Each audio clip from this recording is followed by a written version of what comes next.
insiders. Said he's expecting great things from Jordan Love. He has all the traits and all the tools to be a superstar in this league as he keeps continuing to play and gets experience and becomes more confident in his abilities for what he can do. He's going to be the next superstar in this league for sure. Brew, are you buying Jordan Love superstar? Well, the only thing I didn't like about what Josh said, and I like most of it, was the wording at the end. The next superstar. There's a lot of guys in line for that. Now, I like one of the next superstars, but C.J. Stroud is actually, I think, ahead of Jordan in terms of that next superstar. All right? Justin Herbert, some already think he's arrived, but with Jim Harbaugh now, your boy Caleb Williams, kind of my boy too. And yeah, I'm going to say it. Brock Purdy. There it is. I'm just saying, Brock Purdy is inching up there. How many superstars just off the No, all I'm saying is these are guys that are kind of in line and vying for like that. as if there were a club.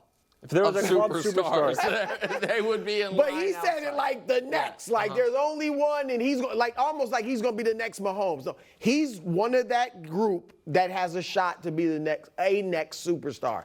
But I don't think, Nick, you can overstate how good he was over those last 8 games. The 18 touchdowns, the 1 pick, he beat Kansas City. He beat Detroit, Chicago, which had played well at the end of the season. He beat them. And I like what obviously they were young last year, so you just expect guys to get better. Josh Jacobs replacing Aaron Jones, so you got A.J. Dillon still. The receivers, he's got great chemistry with. They're good and talented. And I think their defense will improve. Some of the additions, Xavier McKinney, that was a problem in their defensive backfield. They got him. So the team is they're a legit Super Bowl contender to me. I might even pick them. Wow. Mike. You're going to pick the Niners. They're not picking the Packers. Can I say something? You don't think I might pick the Packers? I'm willing to make a pick right now on July 4th about your pick. Yeah. You are not picking the Packers. Put your money where your mouth is. You don't bet. Maybe in this instance, how much money you going to give me? You're not going to pick the Packers to make the Super Bowl. You're going to pick the Niners, but it's fine because you're a Brock Purdy guy. You don't like Brock Purdy? I do like him. I'm just saying that doesn't mean I'm going to pick him. No, I just had a graphic. I just extended it out. I know you said last 8 games. Yeah. This was last 12 games that he had. You forgot he had wins against the Rams, the Chiefs. You mentioned the Cowboys. We're counting the playoffs and the Lions. So we can show either Wild's graphic or my graphic. Either one, pop them up. There it is.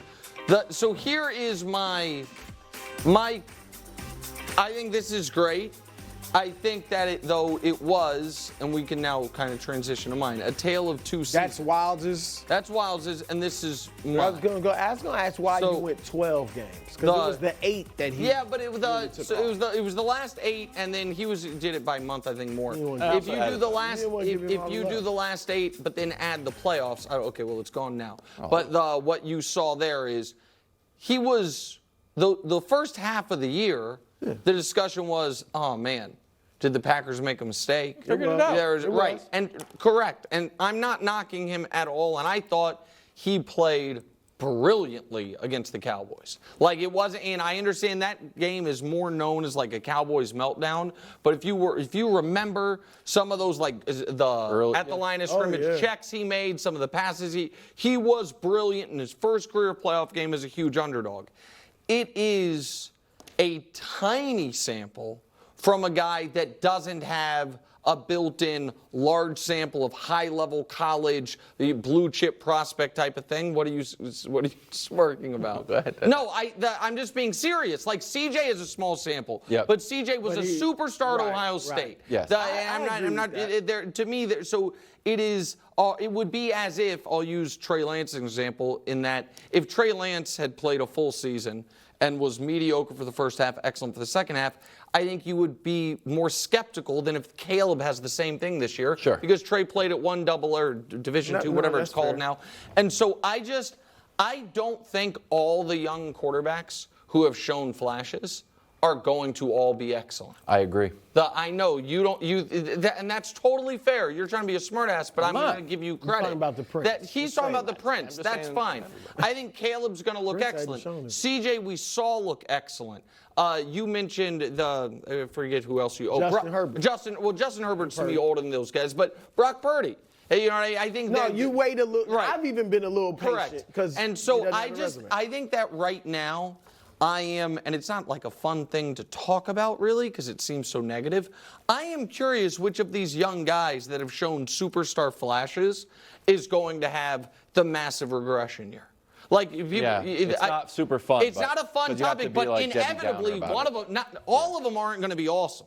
And so somebody is going to have the really bad stub your toe year. And I'm curious, like I'm not saying I'm picking it's going to be Jordan. Didn't we see it? Last year?